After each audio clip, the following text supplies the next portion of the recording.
What surprises me about the modern left, well, many things surprise me. One is their desertion of the family.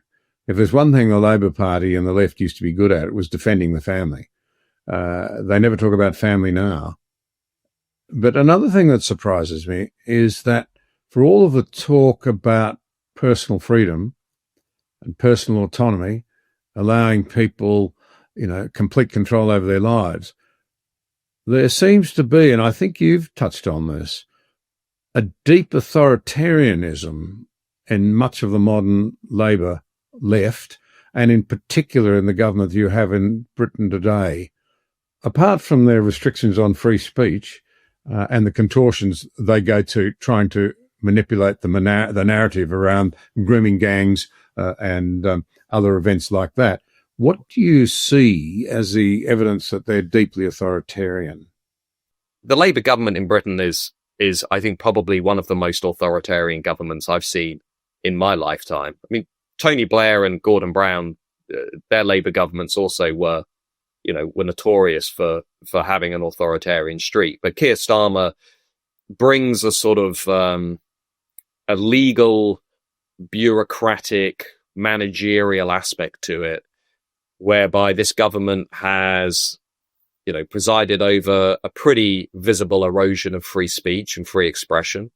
It's expanded these things that we have called non-crime hate incidents, which is if somebody perceives you to have said something hateful or hurtful to your protected characteristics, say your sex or your gender or your race, one of these non-crime hate incidents can be filed against you and made available to your employer should you go for a job in the future. And about 250,000 people have had one of these logged against them in recent years. We've had people like Lucy Connolly, a young mother and wife of her husband who's very unwell. She was thrown into prison for nearly 3 years under this Labour government for what she put on Twitter in the aftermath of Southport. She wrote something that was, very spicy. Immigration isn't working. If that makes me a racist, makes me a racist.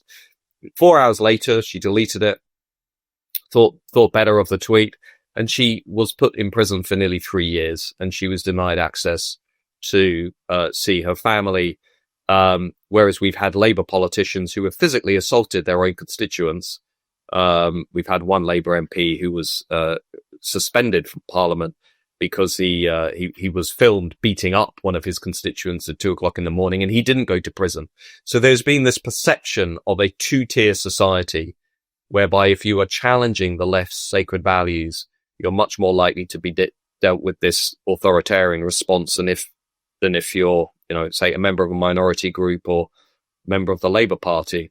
We've also, John, just lastly, we've seen the introduction of this new definition of Islamophobia, which will inevitably be used to try and control public debate over Islam and associated issues. And we've seen a very robust and quite chilling response to things like the Southport atrocities, where Keir Starmer has basically said, if you question migration and borders, you are far right, you are essentially beyond the pale. So that the language of this government is very Orwellian. And I think that it's another indication of where Britain is moving away from the things that used to be really the foundations of our society. I was always very influenced by Roger Scruton and the way that he talked about our common law tradition, our long tradition of individual liberty, of political continuity, of freedom in all of its forms. And yet today, many people outside of the UK looking in cannot make sense as to why people are being put in prison for something they've written on social media in their own home, why the state is overreaching to such a degree, and why politicians are trying so visibly, so hard to control what can be said and what cannot be said in the home of, Magna Carta and free speech. And this is not me embellishing. These things are all happening. And again, this is up to this insurgent party, Reform, and Nigel Farage to try and correct the balance. And that means we will abolish all non-crime hate incidents in that legislation.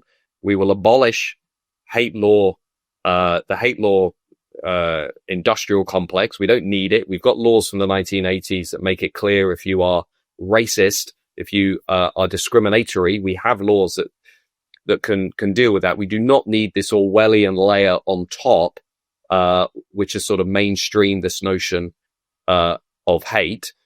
And we should be protecting and promoting free speech within the institutions, particularly universities and schools, and teaching children about the importance of free speech. And if we can get back to those things, the common law tradition, free speech, free expression, I think we'll be in a much better place as a society.